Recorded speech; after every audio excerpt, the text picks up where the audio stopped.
يا من عصيت الله يوما غافلا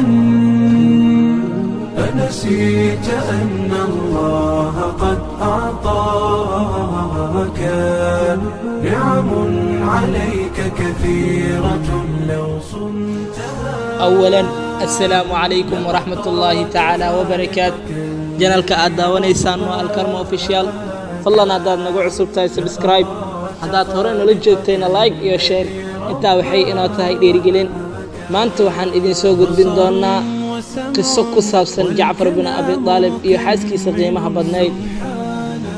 Jacfar bin Abi Talib iyo xaaskiisa qiimaha badnayd ee Asmaa bint Umays inay soo islaamaan waxa sababteedu lahaa Abu Bakr as-Siddiq Allah karaali noqde waxayna ku bagnayd ka hor intuusan rasuulka sallallahu alayhi wasallam galin daartii Arqam bin Arqam ee uu dadka diinta ku bari jiray. weelkii reer Haashimiga ahaa ee dhalinyarada ahaa waa Jacfar iyo gabadhii iyaduna dhalinyarada ahayd ee Asmaa bint Umays waxay islaamadooda awgeed kala soo gudboonaatay ciriiri iyo dhibaato weyn oo kaga yimid gaaladii Quraysh taasoo ay awgeed muslimiinta kale ugu horeeyay ee soo islaamay. Jacfar iyo Asmaa dhibaatooyinkaas dusha ayay u dhigteen oo way u sabreen una dulqaateen maxaa yeelay waxay si dhab ah u yaqiinsanaayeen in wadada jannada loo maro lagu goglay laguna hareereeyay waxyaabaha aysan nafta jeclayn.